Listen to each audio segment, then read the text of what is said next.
요즘 운동선수 유튜브 참 많죠? 그분들이 운동 알려주는 걸 보면요, 아마추어에 비해서 정말 디테일이 다르다는 걸 느낍니다. 전 축구를 좋아해서 축구 채널을 자주 보곤 하는데요, 프리킥 차는 디테일, 패스를 주는 디테일, 정말 프로는 다르다는 걸 느낍니다. 돈에도 프로가 있죠. 재산이 4천억쯤 되면 프로라고 할 수 있지 않을까요? 스노우폭스 그룹의 김승호 회장입니다. 돈의 프로가 알려주는 돈의 속성 5가지, 지금 함께 알아보시죠. 돈은 인격체다. 김승호 회장은 돈을 인격체라고 봅니다. 돈과 사람이 닮은 점이 너무나 많기 때문인데요. 돈을 그냥 가까운 친구라고 생각해보세요. 평소에 친구를 무시하고 함부로 대하면 어떻게 되겠습니까? 친구가 나를 손절하겠죠. 아니면 친구가 나한테 뭐가 됐든 해가 되는 행동을 할 겁니다. 욕을 하거나 주먹질을 하거나 안 좋은 소문을 내거나 그렇겠죠. 돈도 마찬가지입니다. 돈을 함부로 대하면 돈이 나를 손절할 겁니다. 돈이 나를 떠날 거예요.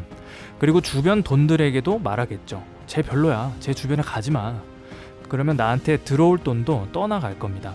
있던 돈도 잃고 앞으로 오게 될 돈도 잃게 되는 겁니다. 심한 경우에는 돈이 나한테 복수를 하는 일도 있을 수 있겠죠.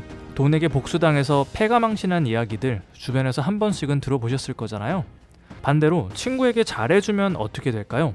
무시하지도 않고 소중히 대해주는 거죠. 그러면 그 친구가 다른 사람들에게 저를 소개해주겠죠. 형, 얘 진짜 괜찮은 친구인데 한번 같이 볼래? 얘 진짜 괜찮은 앤데 소개팅 한번 받아볼래? 이 친구를 통해서 더 많은 사람들과 연을 맺게 될 겁니다. 돈도 마찬가지죠. 돈을 소중히 대해주면 주변 돈을 불러 모읍니다. 갖고 있던 돈도 떠나지 않을 거고요. 다른 돈들을 가까이 오게 해줄 겁니다. 정말 잘해주면 자식도 낳아줄 겁니다. 규칙적인 수입의 힘. 여러분, 식물 키워보셨습니까?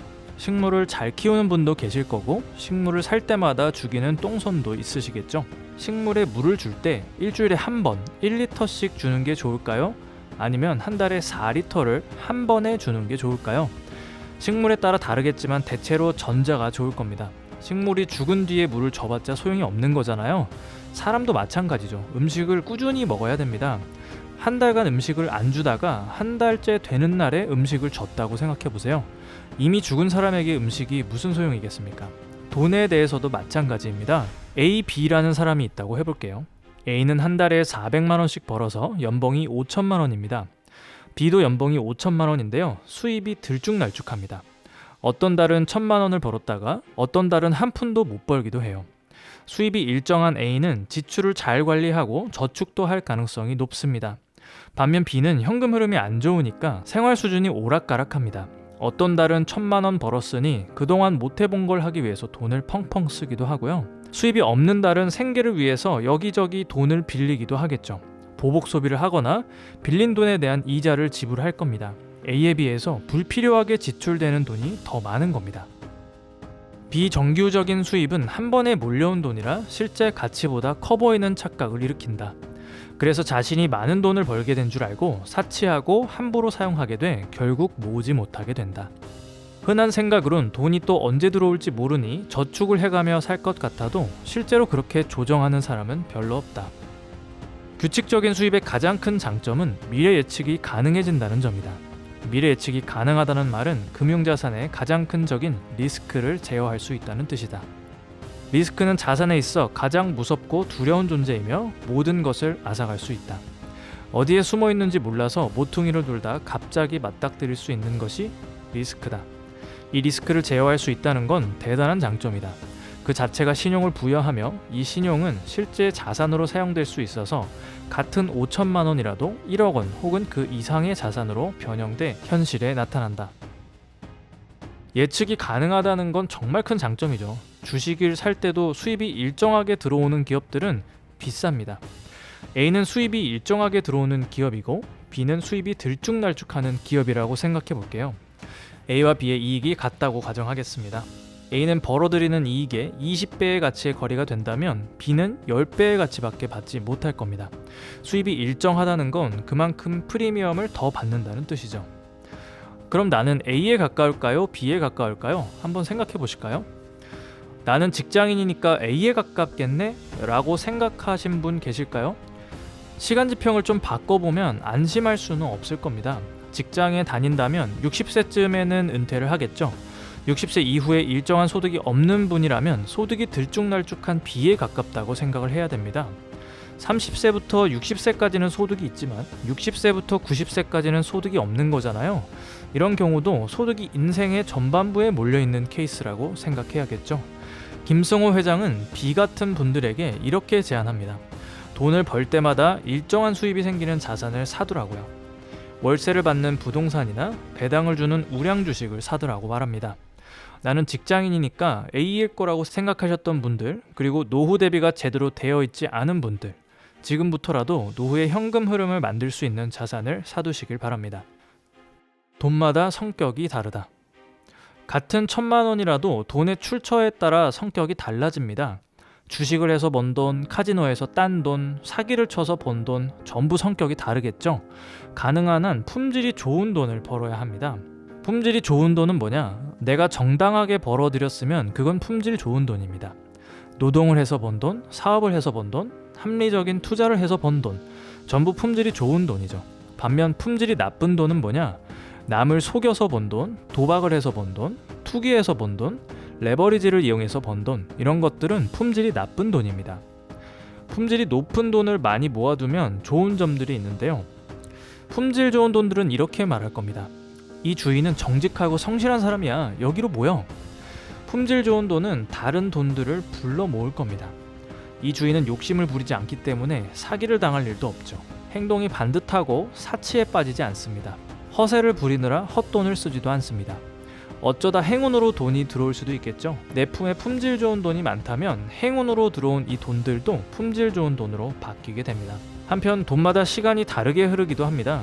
주식으로 번 돈이냐 노동으로 번 돈이냐에 따라서 돈마다 가진 시간이 다릅니다. 어떤 돈은 내년 결혼 자금으로 써야 하는 돈이 있고요. 어떤 돈은 10년 이상 눌러앉을 수 있는 돈도 있죠. 주식에 1,000만 원을 투자했어도 300만 원은 내년에 빼야 하는 돈일 수도 있는 겁니다. 최악의 돈은 레버리지를 이용한 돈입니다. 이 녀석은 막 날뛰다가 다른 돈들도 잡아먹고 나서 주인을 떠나버립니다. 좋은 주인을 만난 돈은 점점 더 여유있고 풍요로워진다. 심사숙고해서 좋은 곳으로 보내주고 조급하게 열매를 맺거나 아이를 낳으라고 닥달하거나 보채지 않는다. 돈은 더더욱 안심하고 좋은 짝을 만나 많은 결실을 맺게 된다. 신기한 것은 시간이 많은 돈이 만들어낸 돈은 모두 다 같은 자식이라서 다시 또 시간이 많은 돈을 낳는다. 돈에도 중력이 있다. 신기한 건 돈도 이 중력과 같은 작용을 한다는 것이다. 돈은 다른 돈에게 영향을 주며 그 돈의 액수가 크면 클수록 다른 돈에 영향을 준다. 돈은 가까이 있는 돈을 잡아당기는 능력이 있으며 주변 돈에 영향을 준다. 돈이 중력과 같이 작용하는 원리를 잘 이용하면 누구나 아무리 작은 돈이라도 큰 돈으로 만들어낼 수 있다. 중력은 물체를 끌어당기는 힘이죠. 돈에도 끌어당기는 힘이 있습니다. 누군가 10억 원을 모은다고 생각해 봅시다. 10억을 모으려면 1억을 모아야 하고 1억을 모으려면 1,000만 원부터 모아야겠죠. 첫 1,000만 원은 모으는데 꽤 힘들 겁니다. 10개월이 걸렸다고 해보겠습니다. 그 다음 1,000만 원은 10개월보다 시간이 단축되겠죠. 이미 1,000만 원을 모아봤으니 시행착오를 줄이면서 더 빨라질 겁니다. 여기에 모아둔 1,000만 원이 이자를 낳으면 조금 더 빨라지겠죠.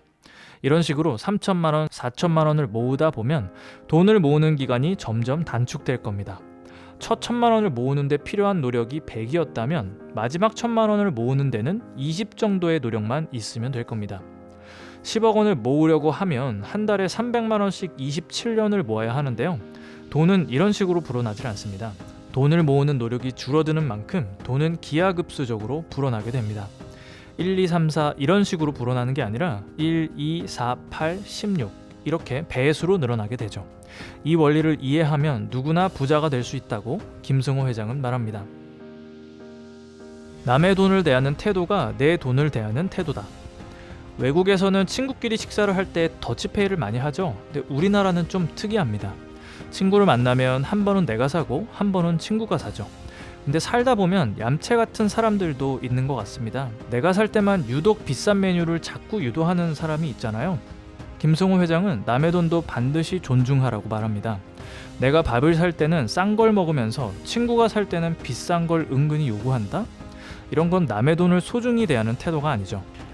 공공시설을 대하는 모습을 봐도 남의 돈을 대하는 태도를 알 수 있습니다. 공공시설을 막 이용하거나 공공기물을 파손하는 사람, 누군가의 세금으로 만들어진 기물을 함부로 하는 사람은 남의 돈을 존중하지 않는 겁니다. 세금은 어떻습니까? 법망을 피해 요리조리 탈세를 하는 사람들 있죠. 모두 남의 돈을 가볍게 여기는 사람들입니다. 남의 돈을 함부로 대하는 건 내 돈을 함부로 대하는 것과 같습니다. 공공시설에는 내 세금도 일부 들어있죠. 친구와 번갈아 내는 밥값에도 내 돈이 일부 들어있는 것과 다름없습니다. 내가 존중받으려면 먼저 남의 것부터 존중해야죠. 타인의 돈을 먼저 존중하면 내 돈도 더 소중히 다루게 됩니다. 그렇게 되면 내 품에 있는 돈들이 다른 돈들을 더 불러 모으겠죠. 또 남의 돈을 존중하다 보면 그 돈이 내 돈이 되는 행운이 생기기도 합니다. 오늘 영상 내용 간단히 정리해 보겠습니다. 돈의 5가지 속성에 대해 알아봤습니다. 첫 번째, 돈은 인격체라고 했습니다. 돈에게 잘해주면 돈이 내게 붙고 돈을 함부로 다루면 돈이 떠나간다고 했습니다. 두 번째는 규칙적인 수입이 중요하다는 속성이었습니다. 같은 돈을 벌더라도 규칙적으로 들어오는 돈의 힘이 더 크다는 말이었습니다. 세 번째는 돈마다 성격이 다르다는 속성이었습니다. 돈을 노동으로 벌었냐, 도박으로 벌었냐에 따라 돈의 품질이 갈렸죠. 도박으로 번 돈은 금방 사라져 버리고 있던 돈도 데리고 나간다고 했습니다. 네 번째는 돈에도 중력이 있다는 속성이었습니다. 돈의 크기가 커질수록 주변에 있는 돈을 끌어당긴다고 했죠. 그래서 돈을 1억 원 모을 때 시기별로 노력이 다르다고 했습니다. 처음 모으는 1,000만 원과 마지막에 모으는 1,000만 원은 들이는 노력의 차이가 크다고 했습니다. 다섯 번째는 남의 돈을 대하는 태도가 내 돈을 대하는 태도라는 내용이었습니다. 내 돈이 존중받길 원하고 내 돈이 불어나길 원한다면 뭘 해라? 남의 돈부터 먼저 존중해라. 공공시설, 세금, 친구가 내는 밥값 등등 타인의 돈이 들어간 모든 것들을 소중히 대해야 된다는 그런 내용이었습니다. 여기까지 볼수록 부자 되는 채널이었습니다. 구독, 좋아요 눌러주시면 힘내서 더 많은 영상 만들어 보답하겠습니다. 감사합니다.